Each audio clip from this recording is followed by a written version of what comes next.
Good morning. It's time to wake up, Wilmington. It's Tuesday, November 4th, 2025, and we'll be right back.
Mic's on, and we are live. We are live. Are you live? Are Nope. you alive? No, I'm not alive or alive or any of that stuff. Hey, it's election day.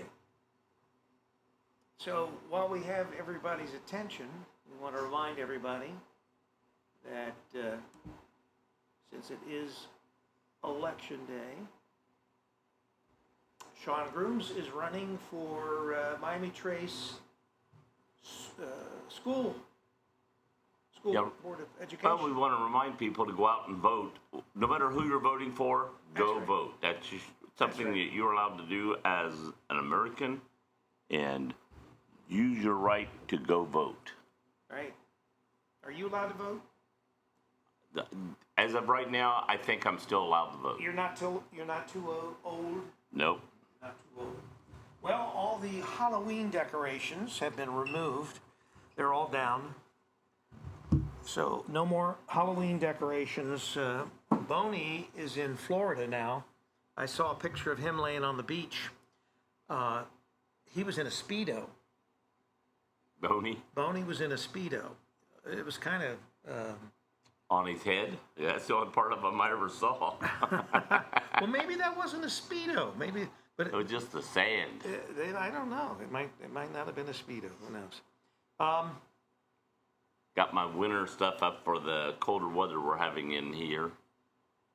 Yeah, and I haven't looked. Well, the temperature's where I kept it set. So the cleaning crew last night that came in and cleaned did not change the temperature. They must have liked the temperature that I had it set for.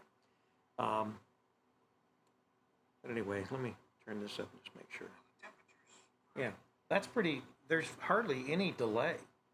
Oh, you gotta love fiber. I love fiber because there's very little delay in the broadcast. The minute I turned that up, I was hearing what I had just said. So, anyway, as we said, it's Tuesday, November the 4th. It's the first Tuesday of the month, which makes it Election Day. Most of these things that are being voted on today are pretty simple stuff. There's no, I don't even know if there's any school board issues. I didn't, we'll have to see if we can. I know there's people running for school board, but as far as school board issues, I can't remember. They're not trying to renew. Typically, they don't try to run those types of things until May. And a lot of times, when you get a newspaper, you're getting flooded with this kind of information stuff. And in Wilmington, when you get it Wednesday and Saturday, and when you get a paper, it's telling you about things happened 4 or 5 days ago. Well, actually, it's more up to date today than it used to be, because I can remember, looking at the Wilmington News Journal published paper, and it was still having things from the summer in the winter. So they would show like weddings, and it was just a bunch of fill because they couldn't come up with enough real news. And I don't know, at this point, what constitutes real news. Well, there was a time they didn't technically, because of cost, they didn't have any newspaper writers. I mean, they took everything from something they found off of the big news. Well, you would think that since they've combined three of the papers, which makes sense, Yeah. Hillsborough and Washington Courthouse and Wilmington, if they combined the three newspapers, it seems to me that they've saved costs. They don't have to have as many writers. They don't have to have as many layout artists, whatever. They the people can be reduced. So you think that they would, actually be able to be more efficient and have a better product that they put out, being more efficient. But it's hard to tell. I don't know. I know that the paper continues to go down because people are not reading a paper any longer. So it's all reduced to what's digitally on a website. And the downside to a regular newspaper that people like to hold it and read it, the downside to those old school people is that you can get your news so much faster digitally. Yeah.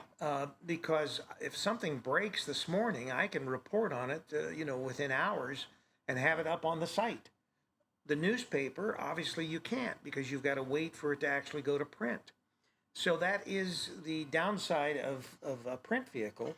And the thing about it used to be, it seemed like, they would wait till the last minute to get news and stuff, like sports scores and things. But now it seems like even if you get the paper on Saturday, but even things that were done Wednesday are not on Saturday's news because they've already are getting it to print. So whatever their workflow is, it doesn't flow very well. Yeah. And I think that, and I can remember Bill Lehrman many times in the press box at Wilmington trying to finish his story and get it in before 11 o'clock at night. So we would be packing our stuff from the game, and he'd still be there, trying to type up whatever his story was going to be to get it into the news journal. And the problem, once again, in that even with digital, when you've got us there doing a video stream of the game, unless you want the actual stats or you want that information, which, Bill would provide, you can watch the actual game in its entirety, visually, because we just done the game and it's posted, it's ready to go. Whereas, would you rather watch the game or would you rather read an article on what went on in the game and who's scored and those kinds of things? I just think that it's very difficult for a lot of business models to keep up with things when you look at all these changes in digital versus analog. And it's like I told when and he has passed away, but wearing office supply. When he passed away, we had prior to that we had bought the old Photos Etc., which is a photo processing place. And I told him, I said, look, in 5 years, photo processing is not going to exist. So we're buying a business that eventually will not exist. And of course, he said, yeah, I know that. But we did buy it, and it did. In fact, I think it ended, we ended the business even before the 5 years because it was already on the decline and people just weren't photo processing. Why would you bring your photo processing in when you've got a super camera in your hand that takes, great pictures? You can buy those photo frames that are internet connected, and you can literally then download pictures from your camera on your phone to the photo frame, or frames all over your house for that matter. That's what's happened with technology and digital and everything. I found out I'm not existing right now. You're not existing? No, I don't exist because it says create a channel to join the chat. So I clicked on it to create a channel. And it's got my name. It's got, and then I clicked on that, and it says this name does not exist. They're asking you to create a channel like Wake Up Wilmington is a channel. Right. So you should be able to join the chat. Well, it says create a channel to join the chat. Doesn't say join the chat. You shouldn't have to do that. Sorry. Joanne is watching. Aaron Hubble is watching. Good morning. How are you, Aaron?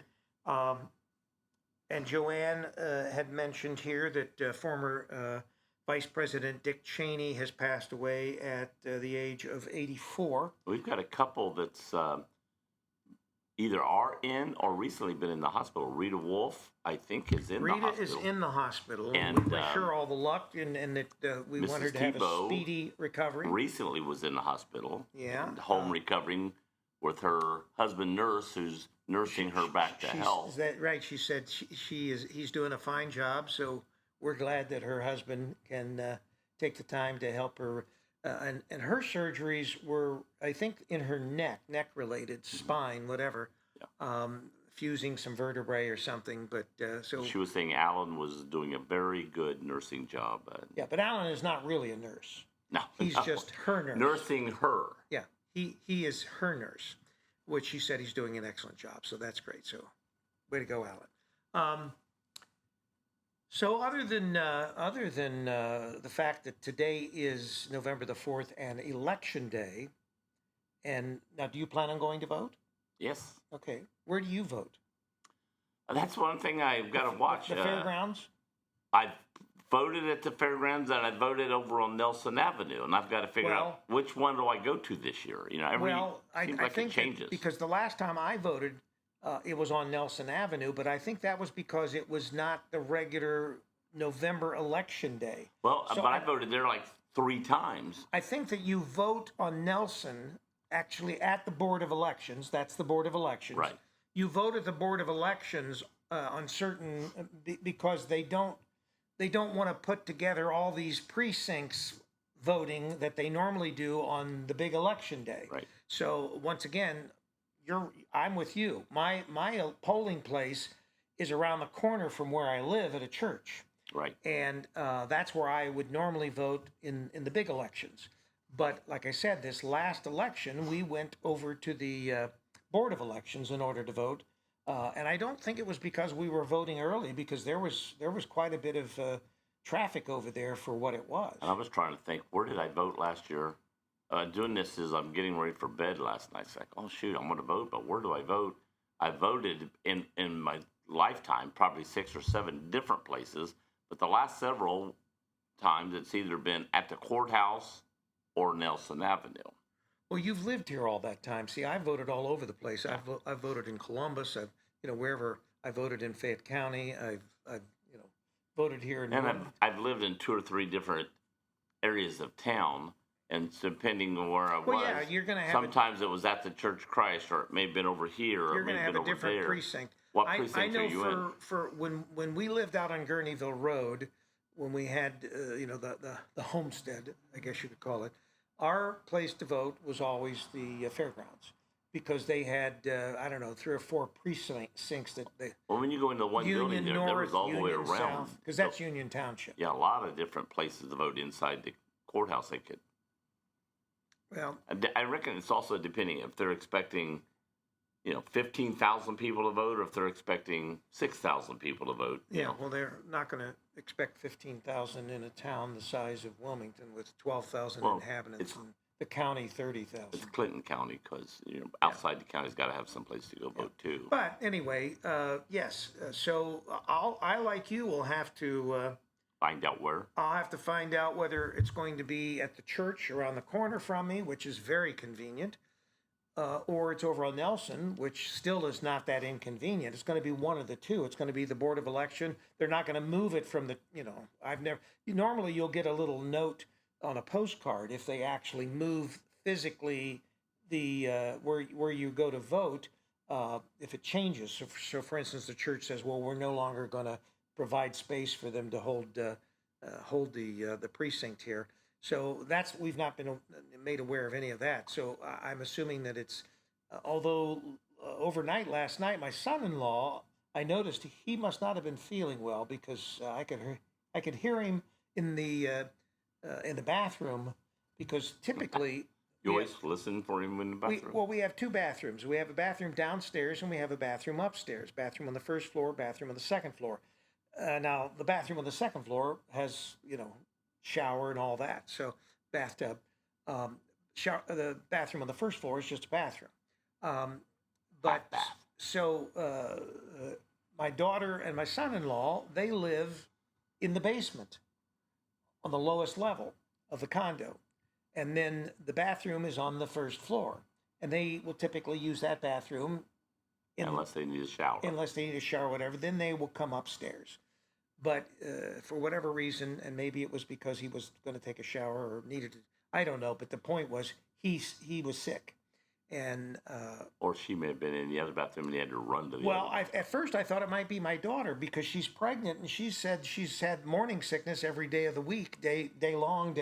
So I didn't see who went into the bathroom because once again I occupy the upstairs, which consists of 2 rooms. So it's the master bedroom for the condo and also what would be like a kid's room or something. So Yeah, you're a kid. When I occupy both. In fact, the room that I sleep in, which is the kids' room, has a bunk bed in it. You sleep in the bunk bed? I sleep in the lower bunk of the bunk Aw, bed. they won't let you have the upper bunk. And well, there's no mattress on the upper bunk anyway. Perfect for you. But anyway, so I sleep, and it doesn't matter because when I moved to there, I got a new mattress, and so my new mattress ended up being because my son-in-law, his sister, and her kids had lived with him for a while. So anyway, we sort of changed partners, trade places. You changed partners? Yeah. You got a new partner? Oh yeah, Ooh. yeah. So anyway, What's his name? that is the living accommodations as it is. I occupy the upstairs, they occupy the downstairs, and we meet Never the twain shall meet. in the middle. And I fall down the upstairs steps to the downstairs and run my head. Good thing into there's the- not another downstairs. into the You'd door. fall down even further. Well, there is a downstairs, and there are steps going down to it. I've never fallen down those steps, and they're not carpeted, and there's concrete at the bottom, so I would not have had the happy landing that I had, at least that I did when I fell down the steps before. Yeah, you had a door to stop you and a hole in the door. What do we got? What's for high school football today? Well, there's no high school football today. Oh, early voting was on Nelson, so maybe that's it. We must have voted early because I normally do But not. one year I voted. I thought we only voted on a special election or something on, but there was one time I thought I'm going back to the county fair, and we still voted on Nelson. And I was like, wow, I didn't know we'd voted on Nelson this year. But Well, I'm a traditionalist, I guess you could say. I don't like early voting. I understand that people. one year I early voted at the courthouse. Yeah, some people need more time to vote because of whatever their circumstances are, and that's why if I ran things, if I were president, even though the You were the president, king? even though the president, yeah, the king. If I was the president, which would have no control over days that we vote on it, I would make any kind of federal voting a 3-day event. It would start on a Friday, which that day would be a federal holiday, and anyone that worked would have that day off, unless they decided to work. By the way, this is part of what I'm talking about today. Okay, good. Well, anyway, and then Saturday and Sunday would also be days to vote. So you could vote on Friday, Saturday, or Sunday. Everything has to be tabulated and finished by Monday morning. You have to have everything recorded. And we used to do it. There's no, we haven't added that many millions of people other than people that shouldn't be here in the first place. Those we're sending, we're finally thinning the herd, so to speak. But what it comes down to is we did it before, we can do it again. We always had the results at least early in the morning the next morning. Well, I agree with one thing. They're talking about maybe making a national holiday, so people that say they have to go early vote, they can't get off work or can't do something that's too far. They work out of town, they can't get there to get back in time to vote. So they're saying, let's make it a national holiday. You don't leave on the national holiday, your house or whatever. You're at your home. It's a national holiday. You've got off.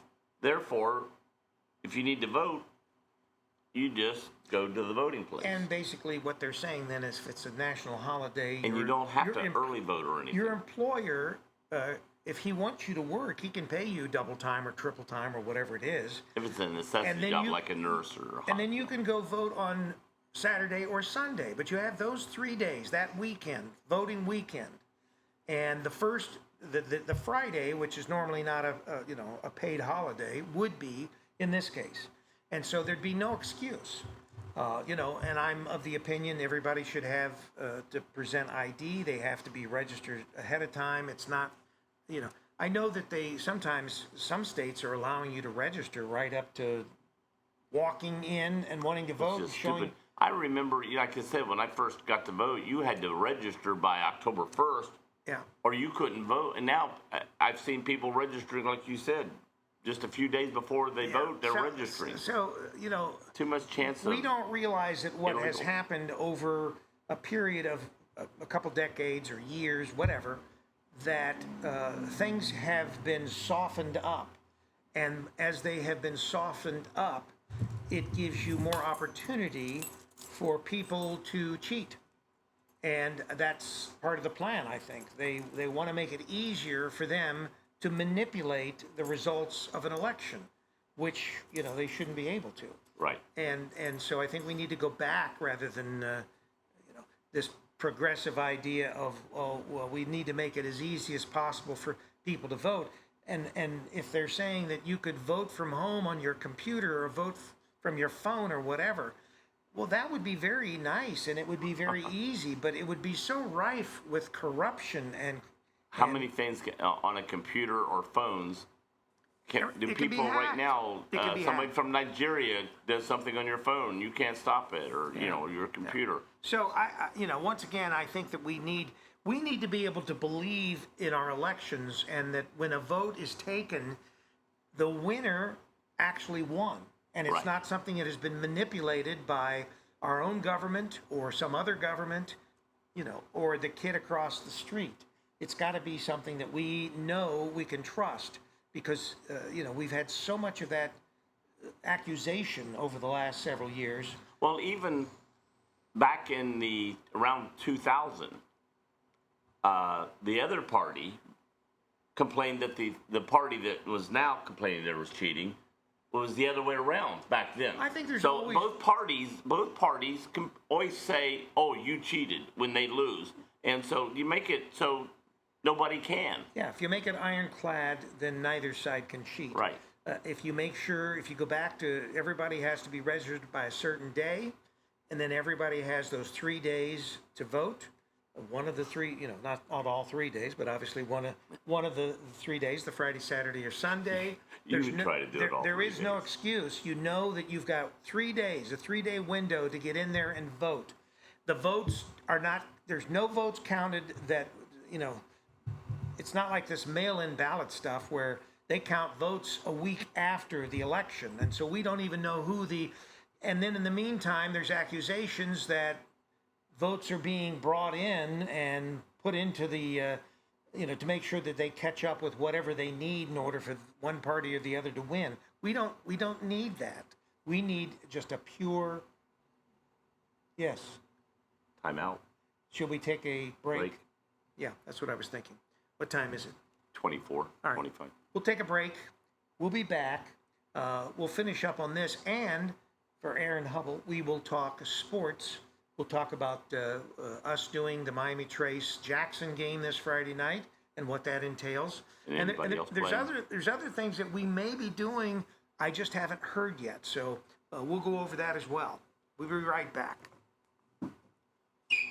Don't go away. Stay close by. Mike?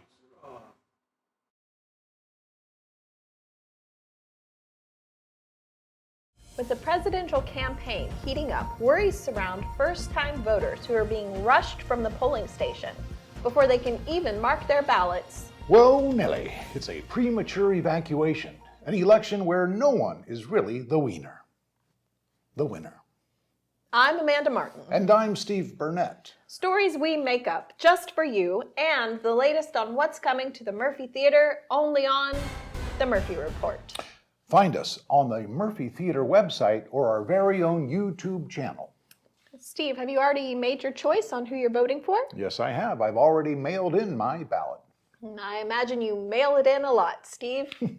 Vote early and often. That's my motto. The Murphy Report. A new report every Monday morning. And remember, if it's news to you, it's news to us. Roller Haven is located at 1640 U.S. Highway 22 Northwest, Washington Courthouse, Ohio. The perfect place for a day out with the family, birthday parties, and even an organization, event, or fundraiser. Check out our website, rollerhavenwch.com. Or give us a call at 740-335-6481 and we can help plan your event. We look forward to seeing you there.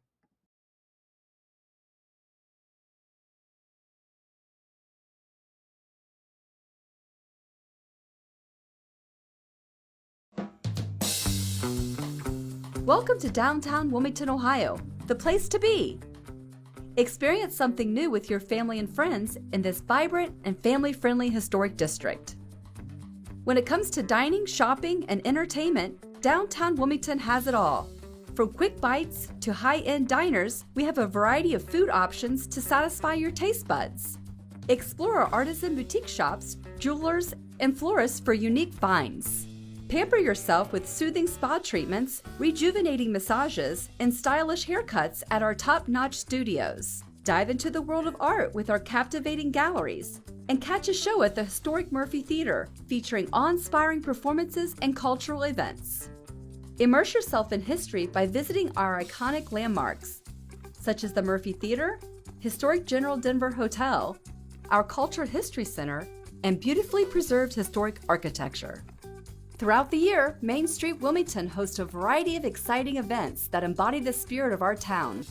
From the Hometown Holodazzle Illuminated Parade to the family-friendly Halloween event and our lively wine walk, there's always something fun happening. Additionally, the Convention and Visitors Bureau presents a summer concert series featuring the annual Rock the Block, and we also have our weekly farmers markets. We boast a designated outdoor refreshment area where you can purchase alcoholic beverages and carry them as you explore the town. So what are you waiting for? Plan your next weekend getaway in downtown Wilmington. Head over to mainstreetwilmington.com for all the latest updates on events, dining, shopping, and entertainment. Downtown Wilmington, Ohio is the place to be. We extend our gratitude to Ralph's American Grill, World Equestrian Center, and R&L Carriers for their sponsorship that supported the creation of this.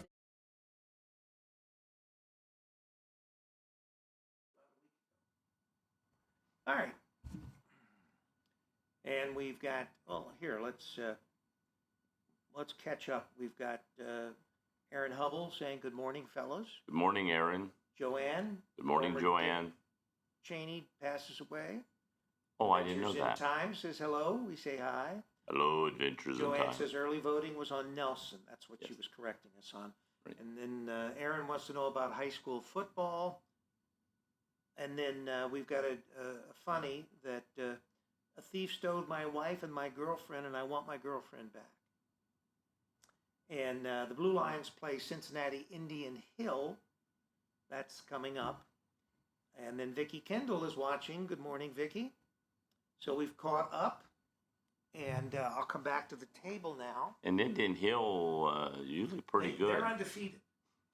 I think Indian Hill is the number one seed. So the Blue Line are finally to the point where the number one seed, it's not quite as, and I just have a good feeling because we are on Campus Nation, we will be covering the Jackson Miami Trace playoff game this Friday night at 7 o'clock on Campus Nation.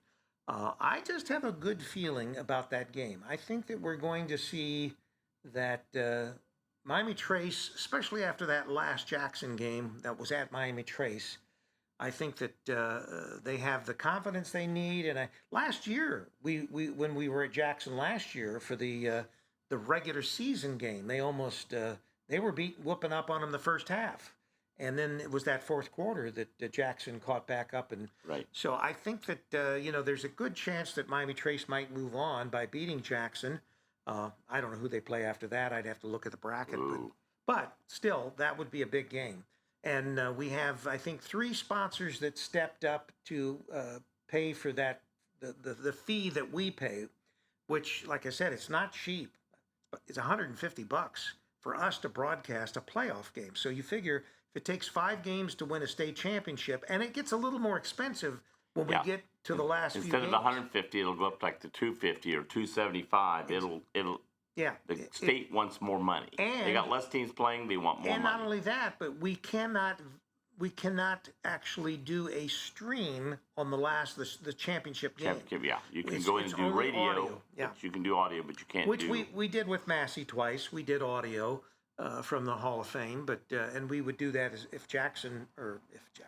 if Miami Trace got that far, we would do an audio stream. That's providing we get enough people to continue to support.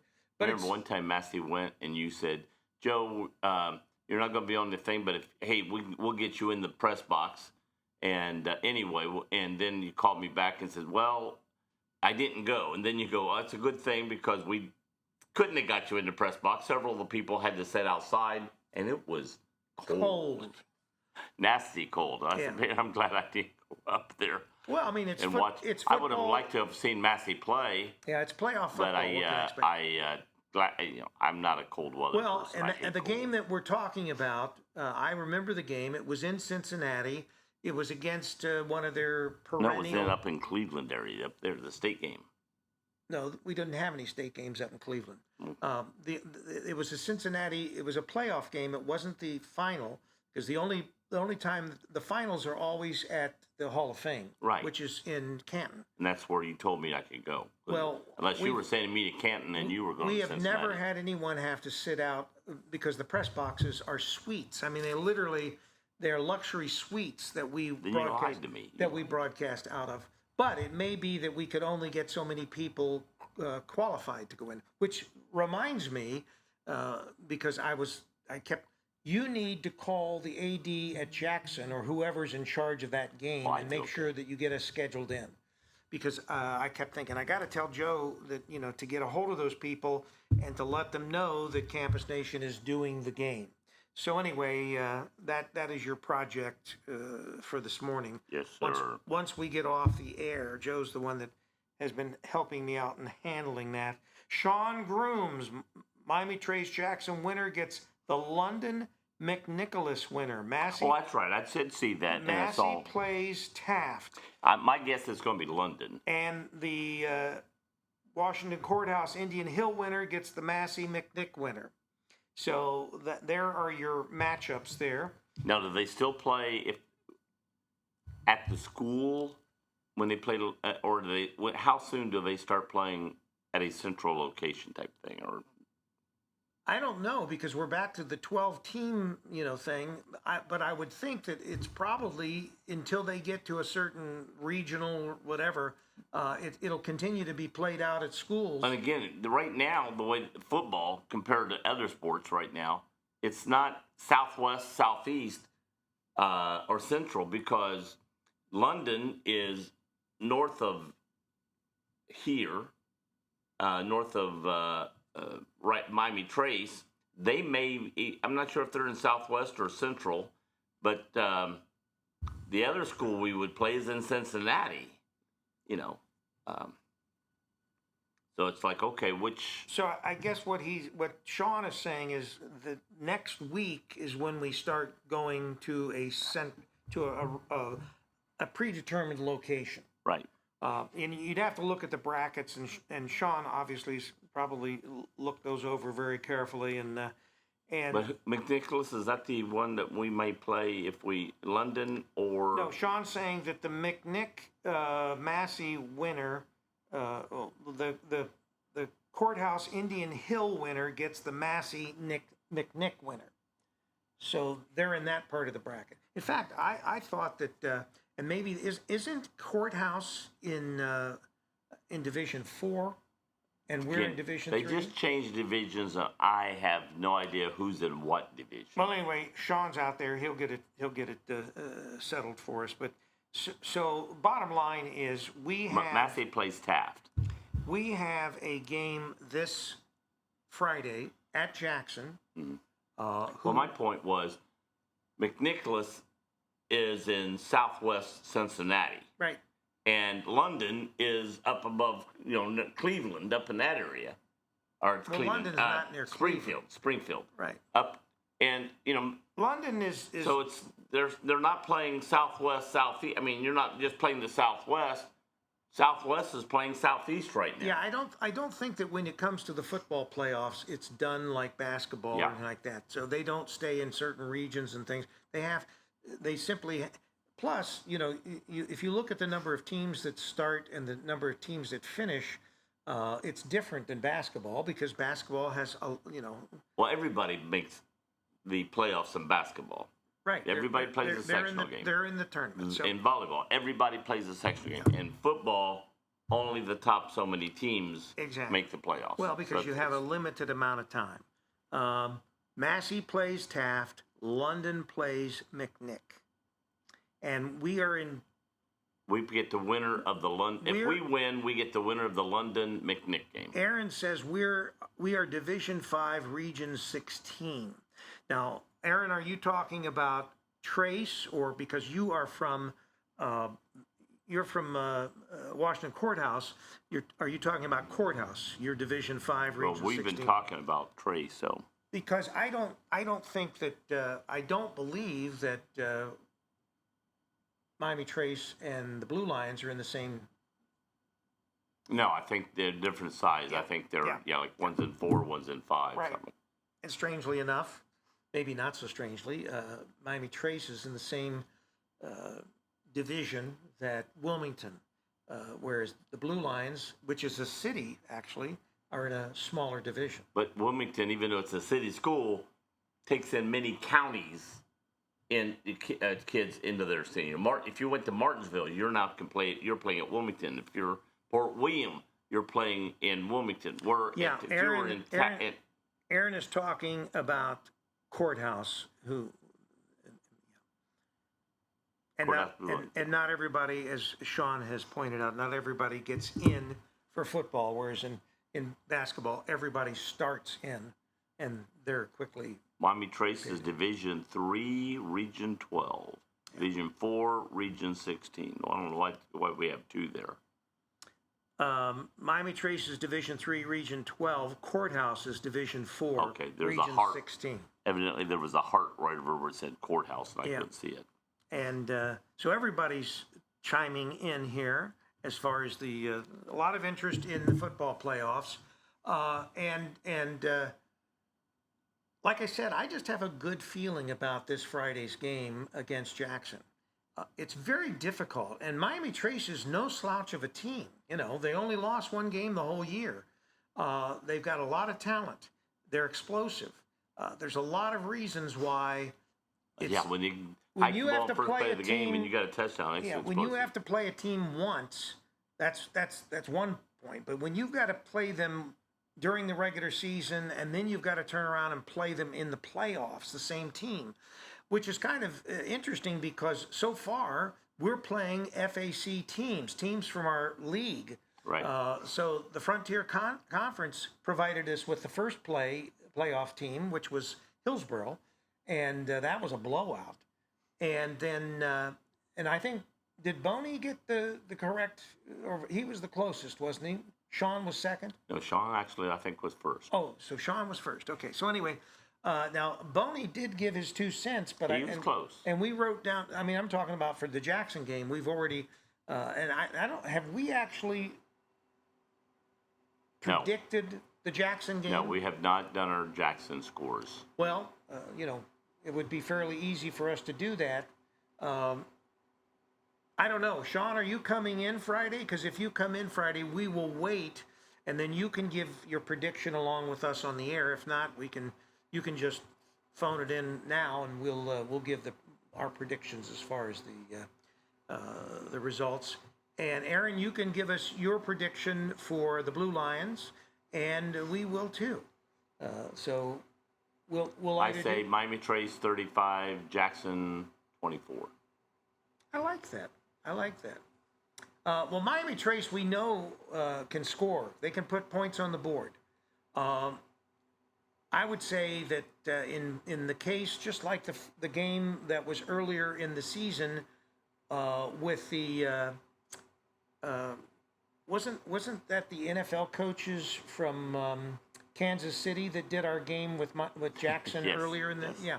Well, the that game, I think that there was a lot of scoring in that game. Right. That's why I said it's Miami going to be Trace scoring. had them down 14-0 before they even knew what hit them. And over time, they were able to chip away. But it wasn't long. They chipped real quick, getting back in the game. Yeah. So anyway, I don't think and I'm not saying it's not going to be a back and forth game. It's going to be it's going to be a close game. I would say, just right now, without giving you an actual score, which maybe we'll do on Friday then. But I would say, let me see what Sean says. All signs point to yes. Yes, there will be a few. There will be a few what? Is there any Christmas concerts coming up at the Murphy? I don't know. Well, we've got it in the book. We'll catch you up. We do a Murphy segment here, and we'll catch you up to let you know about. But there's that cavalcade of stars, where they're right. That's sort of a Christmas thing. So if he sounds like the 8-ball, Sean says all signs point to yes. You shake the 8-ball and you ask a question. So Sean will be in here Friday. We will actually wait until Friday for our actual. And Boney is in Florida, so he won't be able to give us his opinion there unless we bring him on from Florida, in another box and ask him what he says. But does he have a voice box? Does he have vocal cords or anything? Because I've never heard him talk. He talks, but it's like a dog hearing a whistle, dog whistle. Oh, you're the only one that can hear You can only certain people can hear Boney. Okay, so but you heard Boney, right? I heard Boney. Okay, all right. I've not heard Boney, but anyway, unless that was you. But anyway, all right. So that's basically our sports for Friday, and of course, it's great for Fayette County to have two teams that are in the playoffs. Well, we got the Blue Lions. We have the Ohio State playing this weekend. We do, and see, once again, all this stuff is up in the air because we're doing more work with. Well, at least we think we are. First of all, the Ohio State is Saturday. Yes. Yeah. And they play. Who do they play this weekend? Is it Rutgers? Iowa. Some team that I'm not worried about. Indiana's going to be. At the game, when they actually do the championship, that'll be Michigan. Yeah, Michigan. I'm not worried about this year either, even though we're having to travel up north to Michigan. Yeah. But anyway. But then Sunday we've got Ohio State club. We have the club football team, or we don't. We're not sure yet, and the reason we say that is there has been a discussion. Well, first of all, the women's basketball program starts up with a tournament this weekend. At college. Yeah, at Wilmington College. Yeah, you didn't say that part.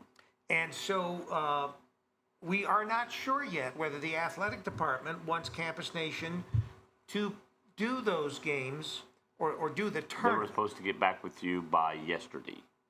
Didn't. Well, today for sure, so I may still hear today. But anyway, bottom line is, if we don't do Sunday for the tournament at Wilmington College, we will be at the Ohio State University in our tower in front of the Block O in the shadow and guess of the who we shield. saw last Sunday? The one and the only Brutus. At least we only think there's one. Brutus was actually at our game. There could be two Brutuses throughout the weeks, but during game day on Saturday, there's only one Brutus. Yeah, Brutus appeared at the soccer and football game this past Saturday. Or And he was Sunday. flipping burgers. They got a picture Oh, of him that's flipping right. burgers. That's right. He was helping the club football team sells food. They provide the food. They sell it to raise money for the club football And they asked Greg's sister, "Hey, did you get a picture?" She goes, "I forgot." team. Yeah. Well, anyway, the Brutus was there, and he or she or it It was a stopped he, in. I guarantee. Why do you think it's a he? You can tell mannerisms, Oh, mannerisms. All right. not Anyway, femaleisms. the reason that we say, because no one really knows whether Brutus is male or female. Well, somebody knows, but we don't know. Last year, Brutus was female. We didn't know that until she graduated, and then she got to take her head off for the But cameras. Brutus came out, And she- walked around the field, and went over to the rugby game next door to us. Well, there was a soccer match, and then there was our football game, and then there was a rugby match with Notre Dame. Notre Dame was undefeated and won. Notre Dame was in for rugby. Those Catholics, I tell you, they're a fighting bunch, especially if they've had a little bit of Irish whiskey, right? No I comment. don't know whether they did or not. But No anyway. comment. But anyway, yeah, so Brutus he made his appearance, or it made its appearance at the game, and we captured it. So if you go back and you watch that game on Campus Nation, you'll see Brutus traipsing around the fields. But anyway, let's see what it says here. Then he came at halftime. We walked up to the red building by the football field, and I went inside. And then when I came outside, flipping burgers was Brutus. But the game was about ready to start, so I had to hurry to the tower to get on the air. Yeah, and Aaron, yes, we hope the Blue Lions win as well. It's Yeah, we're rooting it's for, nice to Walton have the Courthouse. Fayette County teams in the playoffs and successful. And they're not going to end up meeting anytime. Up to the state championship, they won't even meet. So because they're in different divisions, so there will be a Division III winner and there will be a Division both of IV them winner. could actually win They both state. could end up winning state championships. Yeah, it's not Wouldn't like- that be fantastic? It's not like one time they'll end up meeting each other. It's not going to happen. So we'll see how that turns out. But anyway, all right. So when Sean comes in Friday, we will give our actual predictions. You All gave right. your prediction. I liked that score, but I'm going to wait to hear from Sean. Then maybe I'll copy him. Yeah, you 'Cause Sean's been- you copy somebody. Sean that's for has sure. been a lot more accurate than any. I was off just that much the other day. I just barely was off. What was his final score the other day of the last game? You're asking me? Yeah, I'm asking you. Can you? Why are you asking me? I don't know. Is that because you don't know? That's why I'm asking I you to produced prove a show. you don't know I have things. I have to do everything. Joe. You don't even know what the score all you was. and Sean do is eat burgers and watch the game and. I guessed 52, and the score was 48. So I was only 4 points off on the high score. And then I don't was know what on, Sean- and Sean, I was what like did- what 7 did- what points did you off on guess, the Sean? low score. He must be a girl now because guys don't want to cook for free. I thought girls don't want to Hey, cook anymore. guys barbecue. Yeah. Girls cook, guys Well, that barbecue, was a and s- Brutus was barbecuing, That was a smoker. flipping. That was a smoker that was preparing the hot dogs and hamburgers. Yep. And I had a hot dog, or no, I had a hamburger, and it was delicious.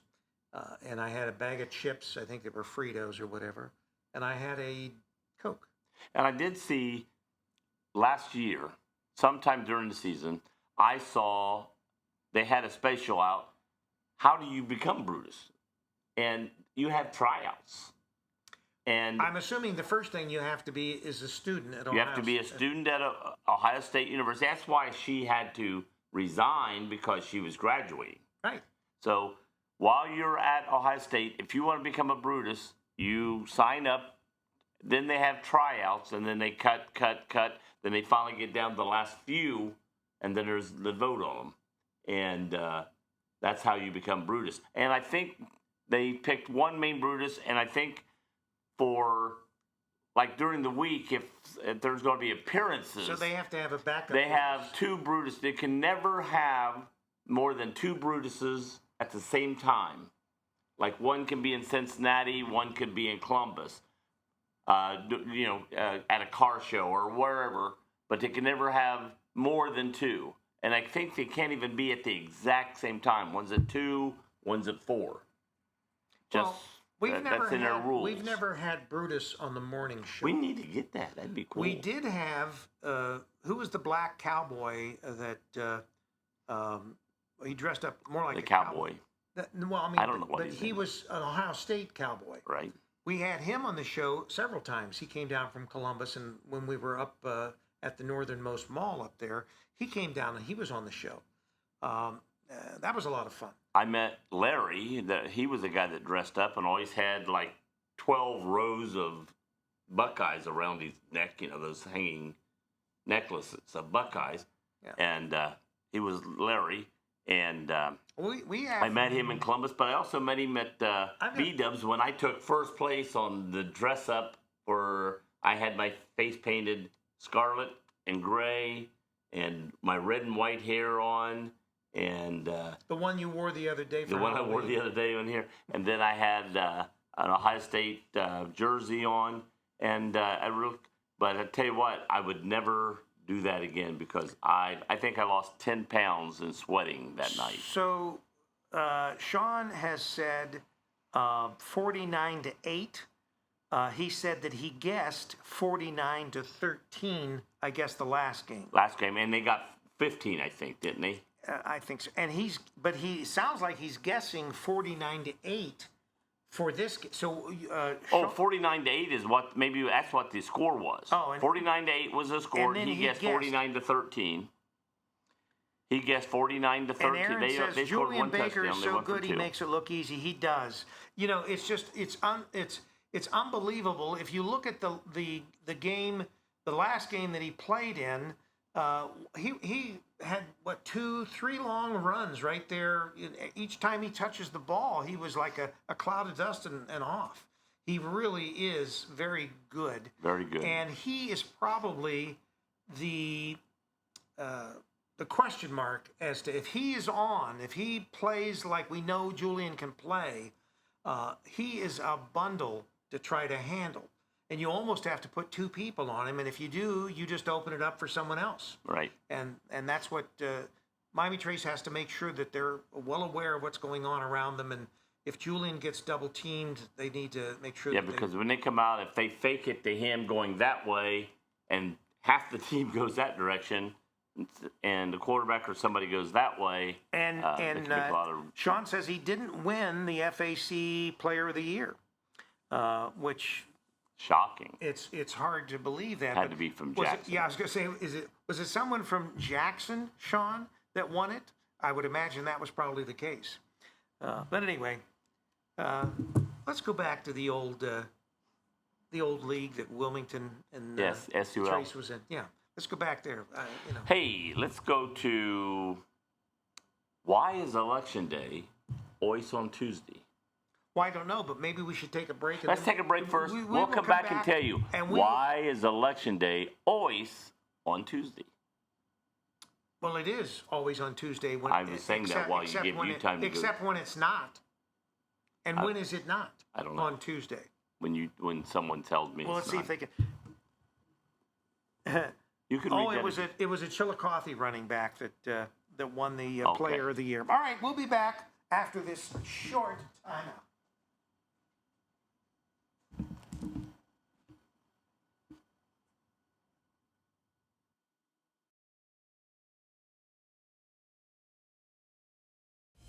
Mayonnaise, it's not just for breakfast anymore. Just ask my armpits. I'm Amanda Martin, And I'm Steve Burnett. Those stories and more.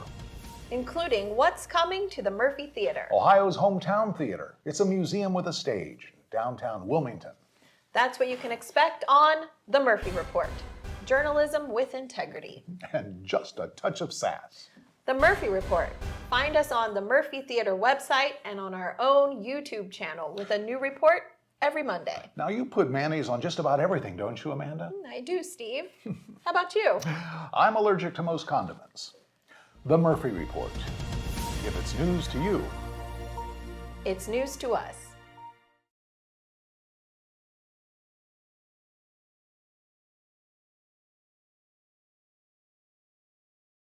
Roller Haven is located at 1640 U.S. Highway 22 Northwest, Washington Courthouse, Ohio, The perfect place for a day out with the family, birthday parties, and even an organization event or fundraiser.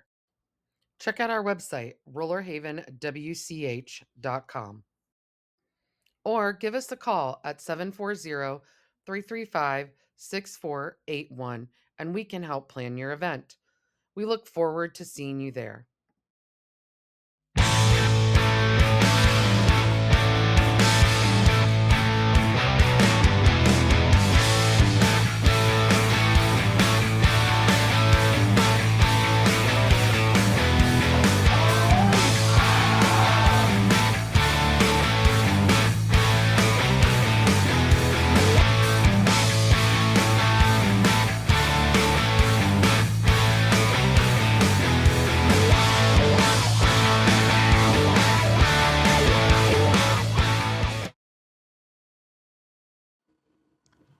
Car Express, keep moving. 740-248-5300, Troy Bach. Car Express, Washington Courthouse, right across from the Washington City Schools, right between Pizza Hut and Wits. All right. And we're back. Hey, There's Joe. I'm still alive Yeah. so far. Now, we were going to talk about something when we came back. Yeah, we're going to talk about why. This is election day. Yeah. So I looked up, and one of the things that I had for me to look up was, why is election day always on Tuesday? Why are Major you presidential elections are always on Tuesday. Tripping up the cloth on the table. It's always grabbing you, wanting to trip you. Well, in the very, very, very beginning of voting was approximately 34 days long. You had 34 days to, if they said we're going to vote for who's going to be president or we're going to vote on this. Is that because you had to, ride a horse to the... Yeah. Yes. Okay. And that's why, because people didn't live within 5 minutes of where they're voting. Sometimes it took a day or two for people to get into town or wherever they were going to vote, by horse and buggy or whatever. And so They had to allow a little extra they time. had allowed a little extra time, so they made it 34 days. And that was at the very, very beginning. And then finally, in 1845, they voted. That's the time you were born. They voted to make it the first Tuesday after the first Monday. That is when election day is of the month. So November 1st cannot be a Tuesday, cannot be election day. It's got to be the first Tuesday after the first Monday. Well, November. Well, what month starts on a Tuesday? None. So it would always be the first Tuesday after the first Monday. What? The first falls any day of the week. There's 7 days a week, and the first day of the month could be on Monday, Tuesday, Wednesday, Thursday. So what you're basically saying is, if the first starts on a Tuesday, If the first it starts would on be a the Tuesday, next Tuesday. It'll be the next Tuesday. It'll be the 8th. But this year, the 4th, the Monday is the 3rd, so therefore the first Tuesday after the first Monday is the 4th, say and that's that when over we're again voting. now. Huh? Say it over again. Yesterday was the 3rd on a Monday. Today's Tuesday, the 4th. So therefore, we're having the voting on this Tuesday, November 4th. And where are we voting, Joe? Where do we have to go? I have no idea. I know. Find out where your precinct is voting and go vote. I've got to find out where mine. Mine's either Nelson or I'm going to go to the county first, county fair building, and if it's there, I'll vote. If it's not there, then I'm going on out to Nelson. Do you ride in the clown car when you go to vote at the fair? There's a church, a Baptist church around the corner from our place. That we don't go to church there, but we go there to vote. So that's where we'll be voting. So anyway, today. Going back to what I was talking about, that I always get interrupted when, hey, tell us about this, and I do, and then you change the subject. I like to throw you off. At first, it did, like you were saying, it took some people a full day or more to get to where their voting was. It's like you're watching the cowboy show. Hey, let's go out to so-and-sos. They live 7 miles out of town, and they get on a horse, and they're there in 15 minutes. That doesn't happen in real life. So people that lived on a farm or something outside of town, because you're coming on a horse or a horse and buggy, it took you a while to get to town, and so forth. It sometimes took them a whole day to go where they were going to vote. Well, not only that, but the results of the election were not known for a long time after the election. Sometimes no one knew who was elected for weeks, simply because it took that long. Well, and that's why the president's voted for in November, but doesn't take office for later. Because at first it took them a while to find out. They couldn't take it the next day. They didn't know who the president technically was. The president, he's installed on the 20th of January. Now, used to be in March. Yeah. And anyway, back to this. It took a long time to vote, so they said, well, how are we going to do this? When are we going to do this? And they said, well, we can do it over a weekend, like you said. Okay, well, let's do it over a weekend. And they go, well, people go into church. Takes them a long time to get to church and on a Sunday. So let's not do it on a weekend. That's not a good time. And then since... you mean this is when they were thinking about Tuesday as the election? Right. They were talking about what day to have it, and do we have it on a weekend? And because at that time it was a 34-day period. You could vote any time in that 34-day period, almost like a whole month.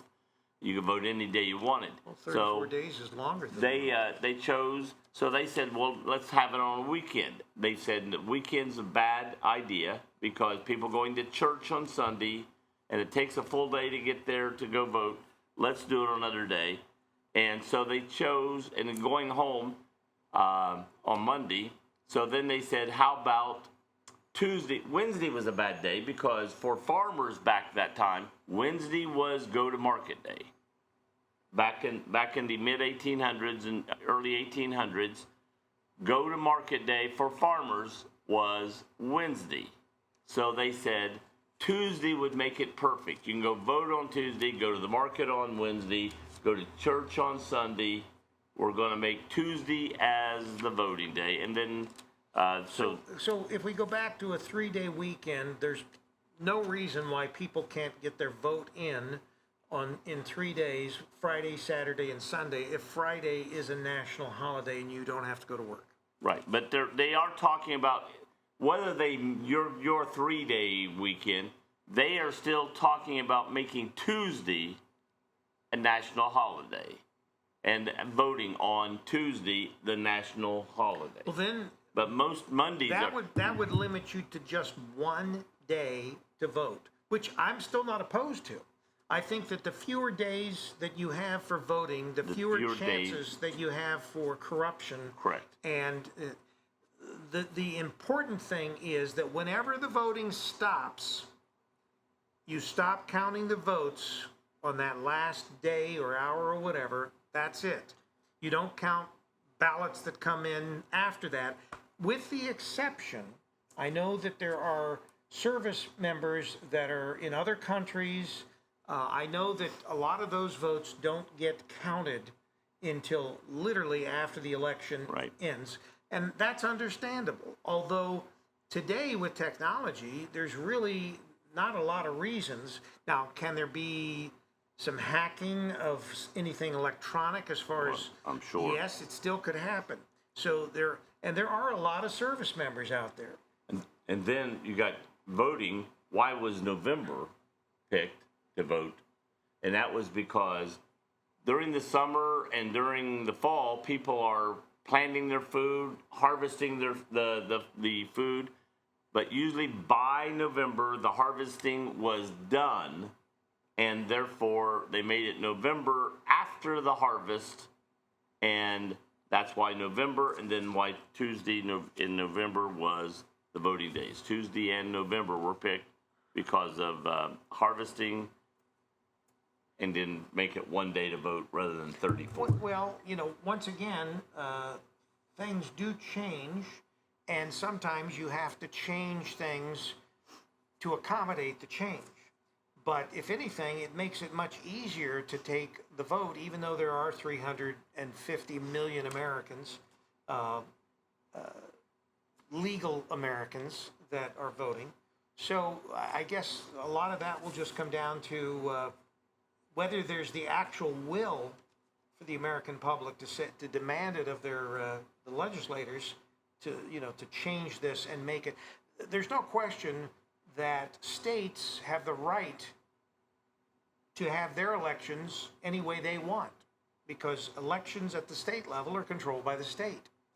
But when we talk federal election, that's the difference. Federal elections are controlled by the federal government, and the states don't have, although they conduct them, the states do not have any control over how federal elections are conducted. The federal government determines It tells them how to do it. how that happens. We have state workers, but the federal government is telling them which how is to the handle way it should be. Now, the fact that you can do state elections and federal elections at the same time makes it very inexpensive compared to if you had to have a federal election and then another day you had to have a state election. Right. But once And again, then county elections. and we then will school. we'll see how all that pans out. But I'm of the opinion that it's gotten way out of hand, and we've already seen instances where, and there's always going to be cheating and corruption no matter what. You can't lock everything out. It's like we said about our service members that are on the other side of the world and getting their votes tabulated, and that. Typically, we don't have that close of elections that it's going to matter. But we're so divided now as a country. It seems like the votes have been getting closer, and that the winner wins by 5,000 votes or 3,000 votes or 1,000 votes. Even when we talk about a 350 million count, So it may be that they'll have to look that and count that into the equation as to how they do it. But I would say at this point, go out and vote. That's the first and foremost thing. Vote at your precinct and let your voice be heard, because this is about the only chance that we get when we talk about having any say in the way the government operates is to go out and to vote. And if you don't go out and vote, hey, you don't have any, you don't have any reason to say I'm unhappy with who's president or who's vice president or who's If you didn't vote, you got no say. Yeah, voting is, and unfortunately, if you look at past elections, only about 30% of the people that are out there on a good election vote. In fact, most people are not even registered to vote. So if you're not registered, you're not going to vote. You can't vote. But if you look at the actual registrations, now they have picked up, and it depends on some of the other things that are going on in the country and how people are reacting to it and that. More and more people, I think, are getting involved in voting again, and fortunately, it's a lot of young people are getting involved more. So that's good. They need to participate, and that they need to have their voice heard as well. And they won't feel like things are happening that they have no control over, or that the only ones that are ever elected are 80-year-old senators and congresspeople, and 80-year-olds do not represent their values or what they want to see in their government. Get out. If you're young, if you're 18 and you're old enough to vote, get out and vote and change that. Make it happen. All right, as we're getting closer to Christmas, it's time to start thinking toys for the kids. I haven't even thought Thanksgiving. You got to start thinking I'm ready things. to eat some turkey. I'm hungry. You got to start thinking these things. Here are some toys, and it said, the article said, things from the 50s that are forgotten about, but one of the things they mentioned didn't come out until the 60s. A Slinky? Slinky was not one of them they mentioned, although Play-Doh. that was one thing I was going to tell our Silly viewers. Putty. Would you shut up for a minute? Let's see. Chatty Cathy. I haven't got to these yet. Oh. But as a viewer, after I list the 6 they're talking about. Oh, you've got 6. 6. All right. What are they? Then I want you to tell me, hey, here's one you didn't mention that. I just mentioned 2 or 3. I'm not talking to you. I'm talking to the viewers. Barbie Dreamhouse. And I said after I tell my 6. Oh, okay. All right. You may mention one of the 6. Oh, yeah. All right, So is something it a Barbie different. dream house? The first one they mentioned was Robert the Robot. That was one of the first toys after the war of the World He had War like II. a square head, square body. And he walked. I think he had batteries. You plugged in the batteries. You pushed it. And Robbie the Robot, he was 14 inches tall, so that would have been about that tall. And he walked across there. Kind of like you walk anyway. Sort of like the way I walk now, yes. Yeah. And but that Robbie lasted in the 50s, but not long after, newer toys came out, newer ways of doing things, and that sort of died off. So that was number 1. There is no number. Toy number 1. Number 1. Number 2 is called the Wheelo, and it was a wire, Wheelo. 2 wires, but it was a wire that went and then had a little loop and then went, and you had almost like a top. And it spinned through the wire. Through the back wire. and You forth squeezed it, down. and if you squeezed it, it You went, remember- and then yeah. you opened it up, and it went. I remember that. And those weren't, and that was called the Wheelo. The Wheelo. They actually still have them. Oh, yeah, they do sell them. Some of these toys, it's not like they don't have them anymore. It's just they're not the name. Well, I'm sure that there's a Robbie the Robot out there. Even. I'm sure somewhere, Yeah. probably. Okay. All right. But Wheelo That's was number the thing 2. you squeezed, and the thing moved and went up and down. So what was number 3? I'm getting there. Oh, okay. You're too impatient. The baking soda or baking powder submarine. I had one. That's the one that actually would submerge. Submerge. And then You had a plastic submarine, and you would put the baking powder In the top. Right. and then you'd put it in the water, and after the water sort of slowly seeped into the sub and got in with the baking powder, all of a sudden you'd see it going down. The bubbles would come up, and it would go down and then set on the bottom.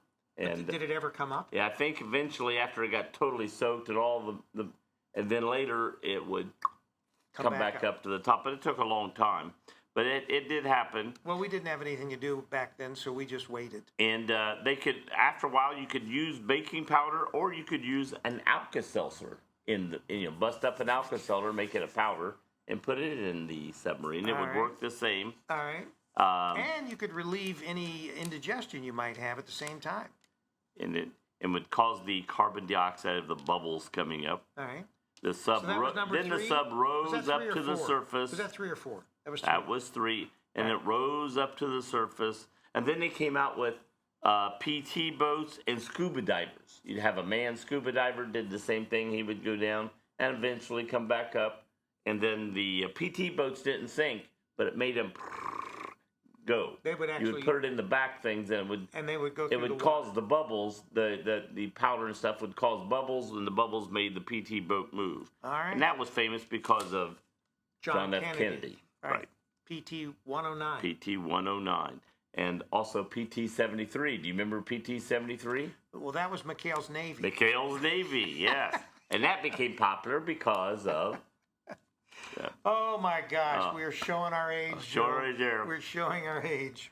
I don't remember these. The wing friend or foe trading cards. Wing, trade or foe, trade. I never got into trading cards or all those different card things, and They were cards of pictures of planes. Some of the planes were World War II or Korean War. so these were like trading cards. Trading cards with Did pictures. they come with bubble gum? Didn't say. Oh well, Just that's important wings to of friends know. and foes trading cards, and they came with pictures of World War II planes. Some were Japanese, some were German, some were Russian, some were English, some were American, and so you tried to, you traded to get all the different ones, but then you also had to guess. You had a game you played, and they showed a picture of a plane. Was that a American, was it Allied plane, or was it a foe? So did they the bad guy? Did they have a bad guys plane in some of these trading cards? Yes, I just said there were some of them German, some of them Russian, some of them American. You had to But decide. we still don't when know you, whether there was bubble gum in with them. Don't know that. I wouldn't have bought them if there was no Well, you bubble probably gum. that's why you didn't have any. That's the only reason I bought But them was for the they'd ask bubble gum. I didn't care if the about plane birds. or helicopter or whatever the picture was of something in World War II, was it friend or foe? And that was the friend or foe trading cards. Wing, they were called the wing friend or foe, which meant they weren't, evidently they didn't have pictures of tanks and things because it was wing, It was meaning planes. airplane. It was But it could planes. be helicopters. They didn't have wings, but helicopters was included. Oh, they were. Yes. Yeah, you're sure. Number 5, who somebody already mentioned, Chatty Cathy. Chatty Cathy came out 3 different times. They put Chatty Cathy out, and 1965 is when she hit the market. So it's not a 50s one, which all the others were. 1965, Chatty Cathy hit the market with her talking. She was the first talking doll. Mama. Mama. Now, Rick's did she also go to the bathroom? Rick is stupid. Did she go to the Rick is bathroom like stupid. you do, Joe, in her pants? Yes. No, She had a she didn't diaper? do that. She She had a didn't diaper? go wah-wah. Okay. Okay. Wawa? But it was again released in the 70s. After it came out in the 60s, it came out again in the 70s, but they changed the words That she said. that she said. Then they came again, they redid her again in the 90s, 1990s. She came out again with a new Chatty Cathy, but again with more sayings and different sayings. And, as they were able to, maybe instead of making her sound like, hi, I am Chatty Cathy, and it's, eventually in the 90s, it was like, hey there, baby, I'm Chatty Cathy, I don't think she ever said that, Joe. But it updated. Updated, sounded more realistic. I don't think that It was sounded like. the Chatty Cathy of the 90s sounded a would you lot help- different than the Would Chatty you help Cathy me of the with my 70s. zipper, please? That's what she said, right? No. All right. Give us, and the last one they've got listed here Good. is Give a Show Projector. Oh, I had one of those. I did too. Yeah. And I remember a boy in our school was charged everybody like a nickel to come to his house and watch some movies that he was showing. You sure that wasn't me? And no, it wasn't you. I didn't actually go. But basically it was a flashlight, but it was a fancy looking flashlight that shone through some picture things that they made, and then it showed them up on then they didn't have like a projector, or a screen to show them. Right. You actually found a the wall. wall. You showed them on a wall. And it was always good if it was a white wall. White walls were better. Yes. Here would be okay with these yellow walls. Okay, would be yellow all right. would work. But it would be flat wall. I mean, back in those days, you had a lot of walls that were wallpaper with designs. That made it hard to see these things. Right, so you had to tear You had to have tear some wallpaper down. you in had order to have a clear area. Yeah. So that was all 6? And they showed that. And let's see, I'm surprised projector, Etch-a-Sketch wasn't pics one of those. toys 4 inches tall on a wall. Later, someone came up with an audible story to go along with it. In other words, you'd like have a record. Remember and Lincoln Logs? You would put Tinker yes, Toys? Tinker Toy. You'd put the record on, and it would start saying, and it would be a story, and then you'd start showing the film strip to go along with it. But you had to start them at the same time so that everything matched up. My most fond memory of receiving anything as a Christmas present was they used to have literally this. It was probably as long as this table is. Okay, it wasn't as wide. It was about this wide, and it was that long. A bowling alley. Oh, I see. A bowling lane, and there was a little crank at the back of the game. Right. It was And probably only about this long, too, if I remember right. It wasn't that long, I don't think. It was fairly long. But anyway, and you turn that crank, and it would set the pins, and the ball would come rolling down the lane. It was remarkable. And I can remember, of course, these are all toys that... No, we didn't. We had one that wasn't a ball. It was a round disc, like a hockey puck, and you slid it to knock the pins. Oh, this was actually... because the bowler had a moving arm, and you'd put the ball in his hand, and as you turned that crank, his arm would come back, and then you determine when it was released, and he would bowl, and when the pins fell down and all that. But I'm trying to think how it actually reset the pins, because it did. It reset the pins to bowl again. But it's remarkable, some of the stuff that they had when we were younger. I don't recall anything even remotely close to that, unless you get into things like a foosball table or something like that. But that bowling game was just something that I found very fascinating as a child. Oh wow, chain reaction. That's where I get my things from. Oh, okay. Well, I'm glad that there's not enough people to play the game. Yeah, I know it. Yeah. I've got a couple games up, but that's where I'll get more things.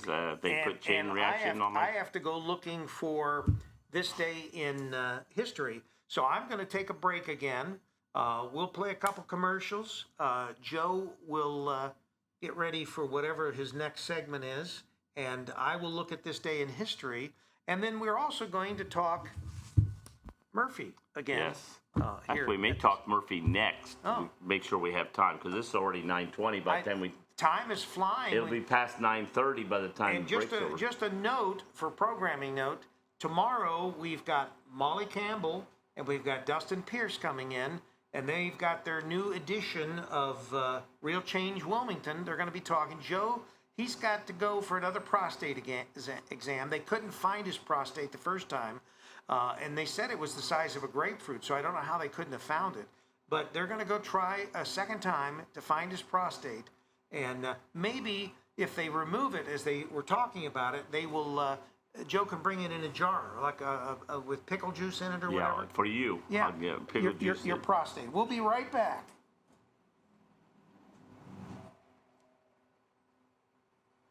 Fire engine.